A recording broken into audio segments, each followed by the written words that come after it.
Good morning, friends. Welcome back to Farmbread. Today, I'm gonna take you on a special adventure as I make this amazing Pumpernickel-Rye sourdough bread. Now, it's not your traditional pumpernickel bread. I'm not baking it for hours to get that beautiful caramelized dark texture, color. But it is kind of like an American take, right? So I will be adding molasses to it for that beautiful, dark, rich color. But when I say I take you on an adventure, this bread is just amazing because it has so many aromas. It's so flavorful. I add a special twist with fennel, anise, and caraway seeds, and that blend together is just mouth-watering. It smells amazing as you bake it, and it tastes even better. Now, if you don't like fennel, if you're not a fan of that licorice type flavor like the fennel or the anise, you don't need to add it. You could just add caraway. The recipe I'm following actually calls for just fennel, and this is just going to be an easy to follow recipe. We're just going to mix the ingredients. We'll do a fold, if you will, around that 30-minute mark after we put all of the ingredients together, and then we're just going to let it set. We're not going to come back and do any folds throughout the process. I'm going to let it rest for about 8 to 10 hours. I have the day off today, and so I have time to just kind of make it in the morning, and then we'll try to cook it at night. I'm actually going to do a batch of 3 because why not? It's always nice to have one and then freeze the others for another time. All of these breads, these sourdoughs that I make, freeze exceptionally well.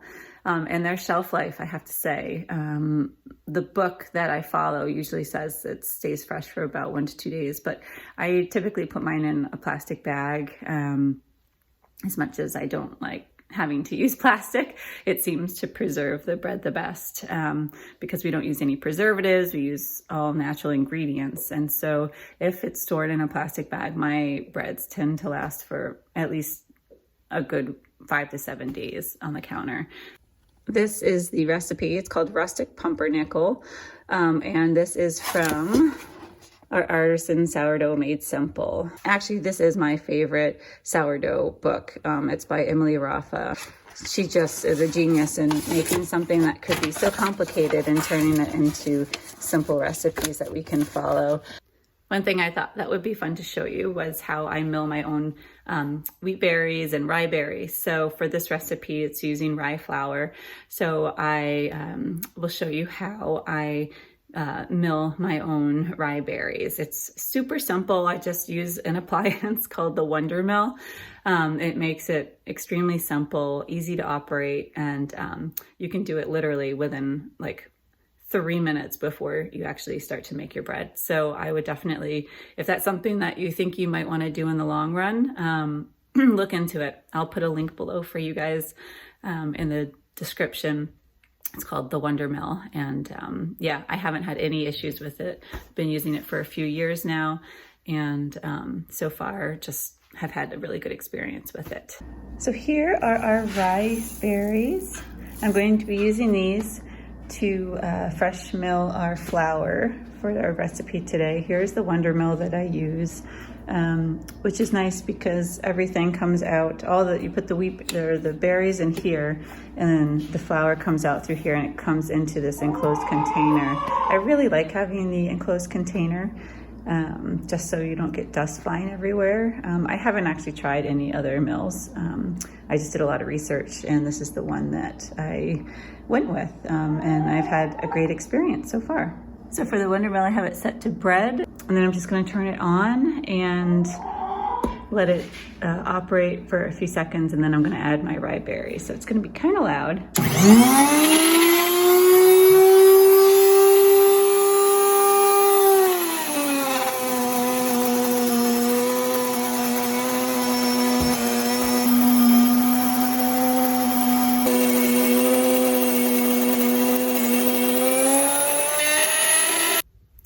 Okay, so if you haven't had a delicious pumpernickel sourdough before, there are some amazing ways to have it, like a Reuben would be one. I, again, love having like toasted pumpernickel, a little butter, and a slab of Havarti. Havarti with dill is my preferred Havarti, but the kids love it that way. It's really great with herring on top, any sort of Scandinavian type style food. I think it goes really well with. So hopefully you'll try it and let me know how you like your pumpernickel bread. Okay, so first things first, you are gonna need a kitchen scale. This is just a cheapo that I got off Amazon, but it's been holding up for a few years now. It's fine. I just replaced the batteries pretty easily. So definitely get yourself a kitchen scale if you don't have one. I also love my Danish dough whisk, which is flat here, as you can see. I have ones where the center kind of comes out a little bit, and those just seem really cumbersome to me. I really like the one where it's a flat, just a flat whisk. This is also an amazing tool that you definitely will want if you're making sourdoughs. It makes making sourdoughs and blending them together so easy. I highly recommend that. So, and I love my Anchor Shroom mixing bowl because it comes with, well, first off, it has a huge capacity. I think it's 7 quarts. And then it has this amazing lid that comes on top. I don't know if you can buy this separately. I would if you could, but it actually goes to my Anchor Shroom mixer. And so that's a whole nother ball game. If you're in search for a mixer, I would definitely recommend the Anchor Shroom.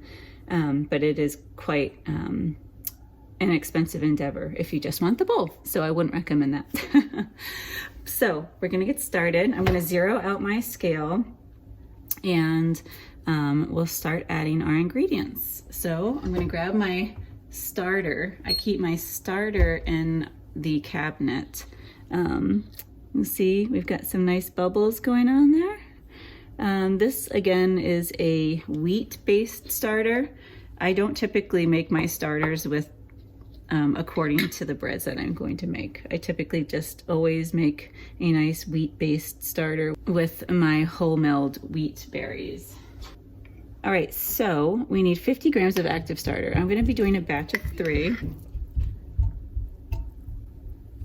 So we'll go for 150 grams. Okay, so I have my starter in. Now I'm zeroing out my scale and I'm gonna add 365 grams of warm water. So I just have water from the tap and then I put it in the microwave for a little bit just to make it a little bit warmer. So I'm just gonna, instead of doing the math right now, I'm just gonna zero out my scale 3 times. So 365.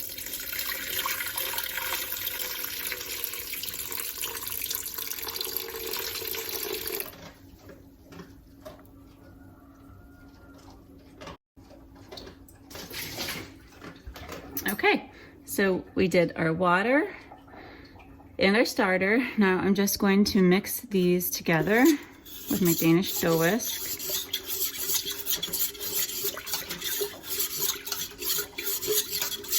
I'm gonna zero out my scale and I'm gonna add some molasses. So this calls for 40 grams of molasses. So that's for 1. Again, I'm doing a batch of 3. So I'm just gonna add this in.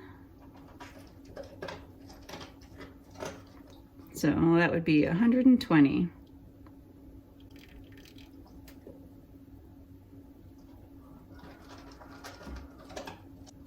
Okie doke.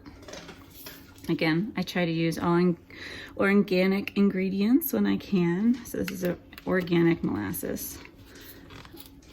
It tastes a little bit different than that grandma's. Okay. So now I'm going to stir this up.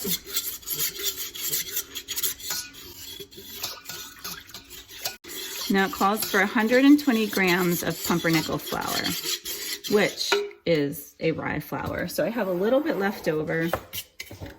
I'm gonna use this up first. This was milled, a couple weeks ago. And then I'm gonna add in my freshly milled flour that I have. So we're gonna go for 360 grams of fresh milled rye flour.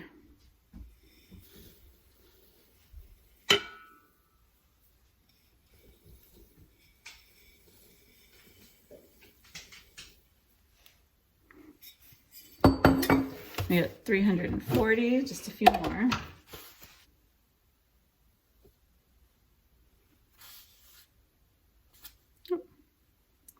So it says we have 365. That's fine.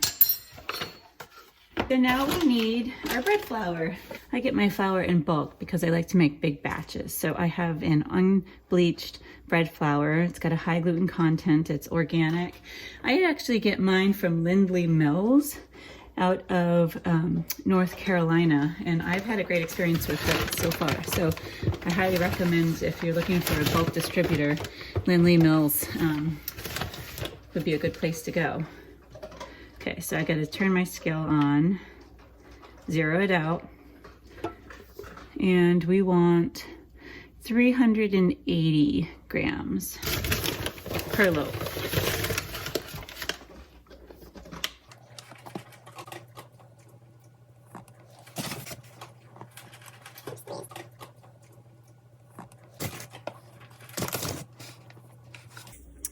And I had some stored on the counter as well, so whoop, a little too much.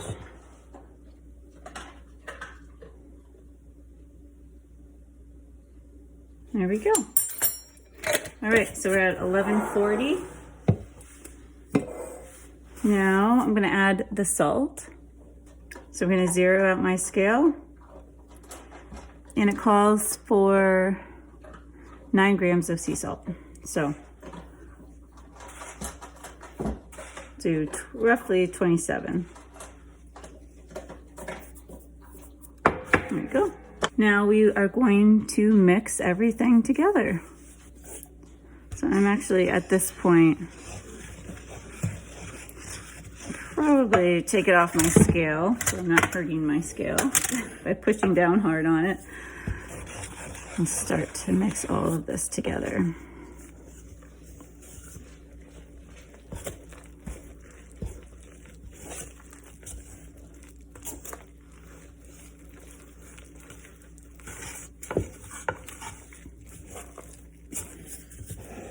You can see that molasses color, so pretty.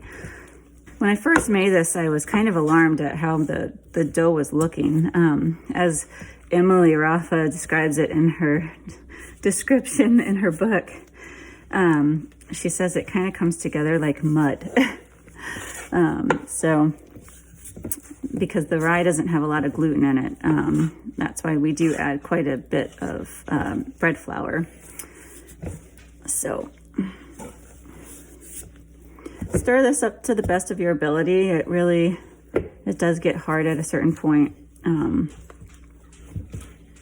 to combine when you have a large bulk batch. So when I do a solo batch, I will say it comes together a lot easier. I think what I'm going to do at this point is just I'm going to take my Danish dough whisk out, and I'm going to do this by hand.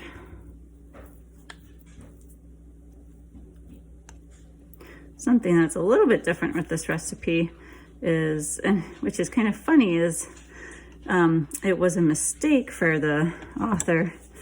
She added, I guess, olive oil at one point, and she ended up really liking it. So she includes olive oil in the recipe.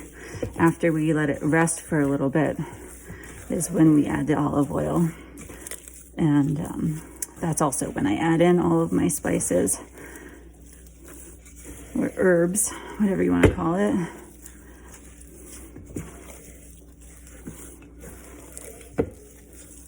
So see, I'm just going in here. I'm seeing some flour. Oh, and there's a lot of liquid over there in that corner. So just want to make sure that you go in and really incorporate the ingredients well together. Keep stirring and mixing until you don't see any strange streaks of white flour or molasses. And you can see it's really coming together nicely now. Gives you a little bit of a workout too. Got to use a little bit of elbow grease. Now, honestly, it's only when we work in these big batches. When you have a single batch, it goes a lot easier. There we go. Use my dough whisk to get it off. Okay, so I've cleaned my hands off and I've cleaned off my dough whisk. So now what I'm gonna do is just cover this dough with our lid. What I would recommend you do is either a damp cloth, as the recipe says, or you can use a little piece of plastic wrap. Okay, so now that I've covered this, I'm going to let it sit for about 45 minutes to an hour. In the meantime, you'll always want to replenish your starter so you have that ready for your next batch. And I'll come back and show you what we do in about an hour. Okay, welcome back. So I've let my dough sit for about an hour and I am now going to open it up. And this is the fun steps where we get to add some of these herbs. So I'm gonna start adding the fennel, the anise, and the caraway seed, and then also add a little bit of olive oil. So I'll show you how I do that right now. This is, I say, the fun part because you start to smell the aromas from the seeds. It's like being in a spa. It smells so good. So I definitely recommend giving it a try with all of these seeds because it's just such a wonderful aromatic experience. All right, let's see how this looks. There we go. All right, yeah. So it's a little sticky, a little muddy looking, kind of similar to how we left it, but it's definitely relaxed a little bit. So now I'm gonna go in, I have it back on my scale. We're gonna go in and add, so 30 grams of oil. I have found that's very generous. So I typically do about 20 grams of olive oil per loaf. So I'm actually gonna do 60. Again, using a organic olive oil. I'm gonna zero out my scale. I'm gonna go to 60 grams.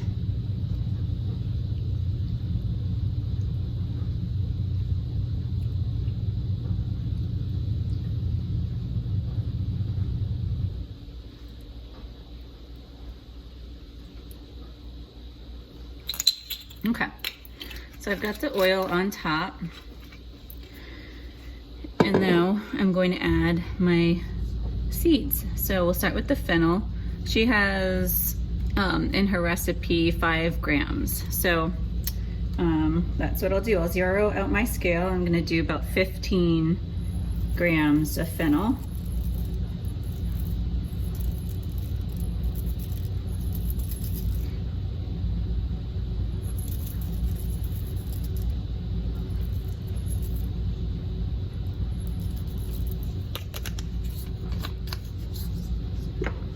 I'll do 15 caraway.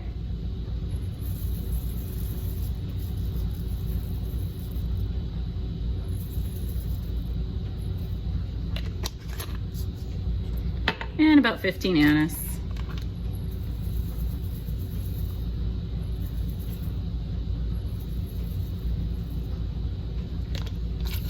All right, if you could only smell this, oh my gosh, it smells so good. It's just incredible. All right, so I'm gonna take it off my scale now. I'm just gonna start massaging all of these together into the dough so everything's nicely incorporated. What I like to do is just pull it up and fold it over. Pull it up on the side and fold it over. And I just keep doing this in a circle,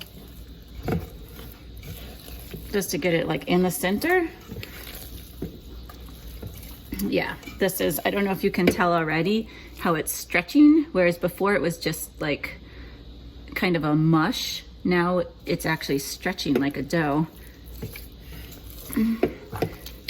which is really cool if you think about it. In just an hour's time, it already starts to get that dough texture. And I just kind of punch it down just to make sure that the seeds are totally incorporated.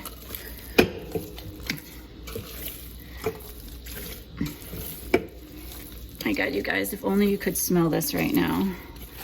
I'll squeeze them in. Can you see that? Oh my gosh.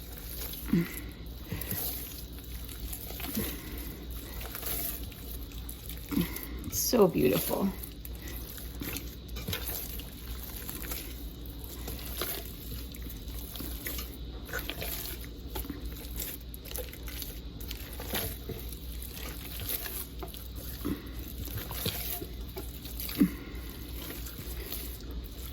All right, and then I'm just going to start kind of pulling it like I would normally do like a quick shape or a quick fold, I should say, into a ball. We'll get it into that ball and then we'll cover it. There we go. I'm just gonna cover it and we're gonna let it rise at room temperature for about 8 to 10 hours, so about double in size. What I'm gonna do is, my room thermometer says we're at 67 degrees Fahrenheit. So I'm gonna actually go and put this on the stove under the light. I'd like it to definitely take closer to 8 hours than 10, since we're already at 10 in the morning. So I want this to rise a little bit faster than 10 hours. So I want to go to 8 hours. So right now I'm going to put it on my stove under a light so that it can have a little bit of help with the rise, so that it's in a warmer environment. So I'll do that. And then we'll come back in about 8 hours to check it out, see if it's doubled in size, and then we can start the shaping and putting it into some proofing baskets. One thing I did want to share, I shared it in a couple of my other videos, but I figured I would just share it here too, is with our seasonings. So I buy, you know, like the organic seeds, but these can get kind of pricey. And so I think one of these might be like $6. So what I do is I keep the container, because it's like a nice glass, right? It's not plastic. And I will refill these. So I will buy bulk seeds off Amazon, and you can buy like a pound of organic seeds for fairly inexpensive. It might be like, I would say anywhere from $10 to $15 for a pound. This is, what does it say? Net weight is 1.3 ounces. This is small, right? Like for $6 for this, for double that price, I can get an actual pound of organic seed. So that's what I do. I have my bulk storage up in our pantry, our cabinets, and then I will just refill these every time I run out. So I would definitely recommend doing that for cost savings. Okay, friends, so I just wanted to show you that being directly under the light here, we're actually at 74 degrees Fahrenheit, which is great. So that should definitely help with the rise time. And so hopefully that gives you a little bit of information as to what our room temperature is here as we're making this loaf. All right, welcome back. It's almost 6 o'clock at night now, and I am going to get my dough ready to go into the proofing basket. So I'm going to empty it out on the counter, and then I'm going to shape it into an oblong shake. I have oblong proofing baskets, so that's what I'll put it in. With this dough, it does require a proof that's about 1.5 to 2 hours. So I just wanna get a little head start right now, just so I don't, basically so I'm not baking until, 10 o'clock tonight. So, okay, so here I'm taking the lid off. I would say what I have generally found is that my sourdoughs don't necessarily double in size, or maybe they do and it's just hard for me to tell. This is nice and puffy. It's definitely halfway up the pan and it looks really good. So I'm happy with the way it looks, and I'm just gonna get started with it. But I would say if you're making these and your dough's not necessarily looking like it's doubled in size, then don't worry. Just stick with the recipe, stick with it, and see how it turns out. You might need to do some trial and error, but for the most part, as long as it's looking like this, I think you should be golden. All right, well, I am going to take this out. This is 3 loaves, so I'm gonna separate it using my bench scraper over here. So I'm just gonna sprinkle some of my rye flour down. This is typically a stickier loaf, so you definitely wanna make sure that you have enough of your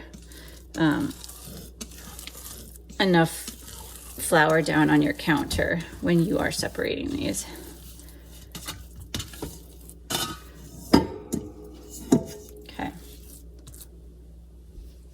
So now I'm gonna try to get this into like a nice rectangle. And try to get these about the same size. All right, gotta keep moving this so you can see what I'm doing. So I put a little bit of flour on my scale, zero it out. I always go to grams, but as long as it's zero, it doesn't really matter. Okay. So that's 863. Let's see what the center one, this is always the biggest. 1122. All right.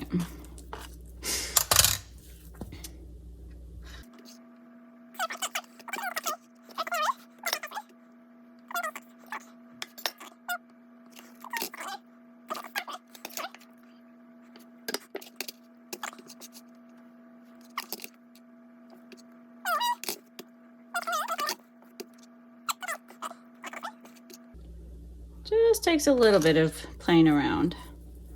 All right, and we're gonna stick with that. So once you get them all around the same, I'm just gonna shape them. Where I pull up, for me, I do like an oblong. So I'm just stretching the sides down, kind of like a square. Get a little bit more flour. And I just want to get it into a nice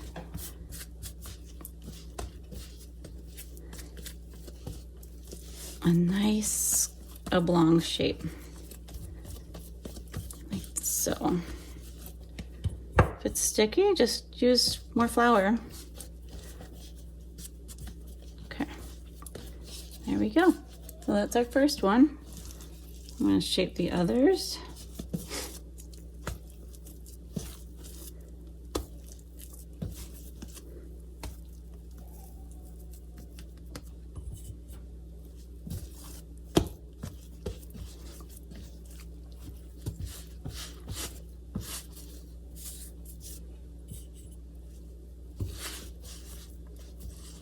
The other thing with this, because it is a bit stickier, you definitely want to coat the top pretty well so that you're not putting it into a proofing basket and it's not going to stick to the proofing basket.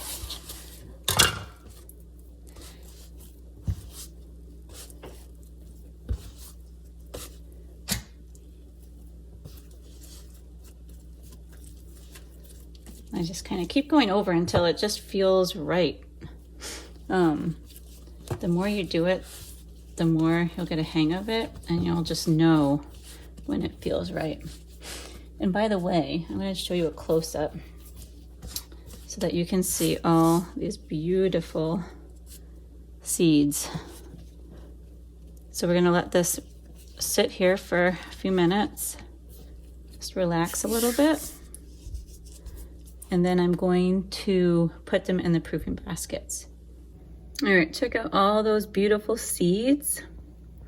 Oh my goodness. Look how delicious this dough looks in itself. And when this cooks, because of that molasses, it is going to get this really deep, beautiful brown crust. Okay, so now we are ready to move these beautiful loaves into our proofing baskets. Now, one thing that's imperative is make sure that you have a nicely dusted proofing basket with a good amount of flour, because like I said, these are stickier loaves and you definitely don't want it to stick to the proofing basket. So you just take your bench scraper, scrape up, and then put it down, I don't know if you can see, down into the basket seam side up. Okay, and so try to set this where you can see it. I don't know how all these professionals do this, where you can see everything they do. Okay, I've got my second proofing basket. I'm just gonna set this here, scoop this one up, and lay this into my proofing basket. And I'll scoop up my third. Just kind of tuck under so it doesn't lose its shape. There we go. Now, here's what I like to do when you have a counter full of flour. Scrape it up so you're not wasting any. Put it in your hand and then sprinkle that on top. Okay, that's one. Sprinkle it on top. And my last one. There we go. So now we've got our 3 loaves. Can you see them? Yes, you can. There we go. I'm gonna cover these with a towel. Now this is not a damp towel. This is just a regular flour sack. Cover that, and then we're gonna let this sit for about 1.5 to 2 hours, like I said, where basically it's not doubling in size, but we're letting it rest, so it's going to be kind of puffy, and it will increase in size, but not fully to like a double. So at around the 1.5 hour mark, I would, or maybe even the 1 hour, 15 minutes, you want to start preheating your oven. So that's when you'll put your cloches into the oven if you're using ceramic cloches, so that they can increase in heat as the oven does. And the oven's got to heat up to 450. So don't forget to do that as well. You're going to want to preheat your oven during this phase at some point. All right, welcome back. We are now at that stage where the dough has proofed for about 2 hours. It is definitely ready to go into the oven. So I'm gonna start to take, I'm gonna start by taking one cloche out of the oven at a time. I'll score the bread and then I'll put it back in. And then the process usually takes about, I think it's about 50 minutes for it to bake all together. Here we go. You can see the loaves have definitely risen a bit, and they are looking a nice puppy. See that? So I am going to flip them over, put them into the cloche pans, and do a little scoring, and then get them in the oven. They're going to be baking in the oven at 450 for 20 minutes covered, and then we'll take the covers off and then bake them for another 30 minutes until they are finished.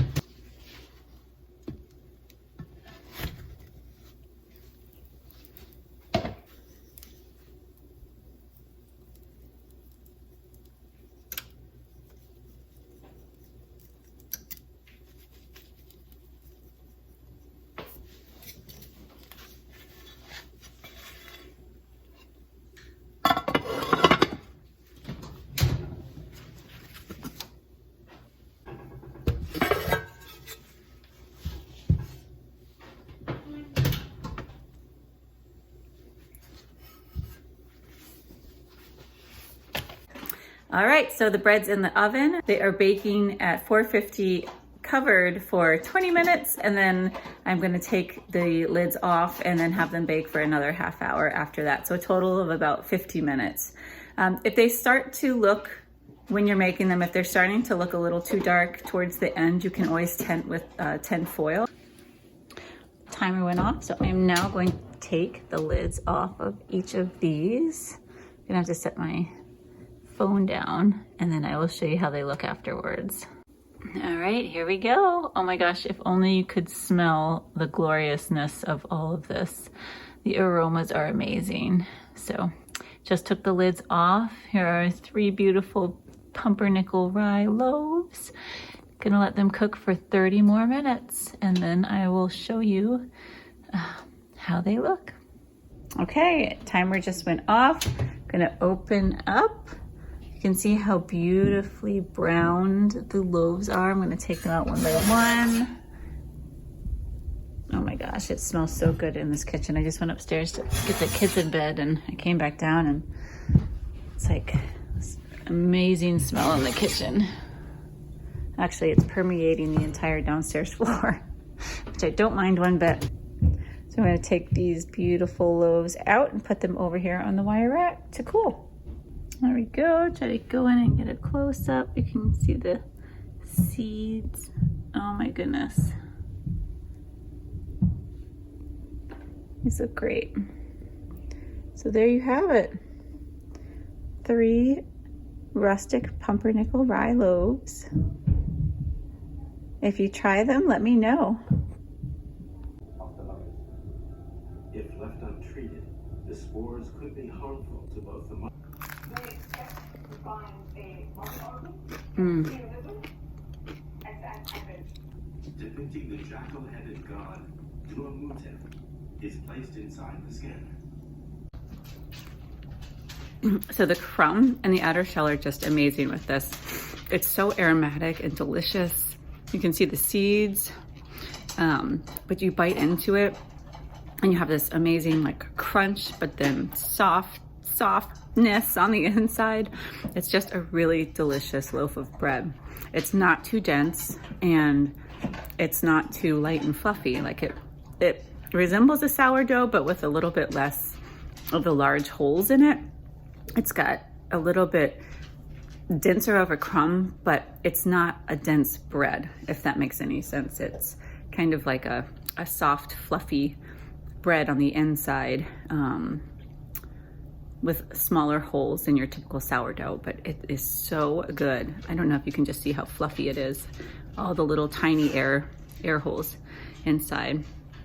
This is a really great bread. I would definitely recommend you try it if you're into darker, more flavorful, aromatic type breads. It's definitely, this is one of those breads with my customers back in Illinois.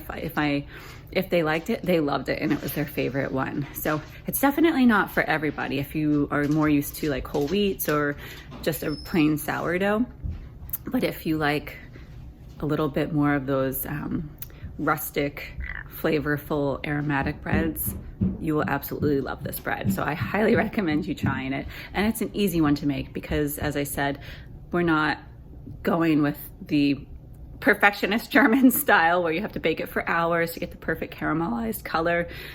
This is like an easy approach to a pumpernickel-rye, and it is to die for. It's so good. So I hope you try it. If you do, please let me know.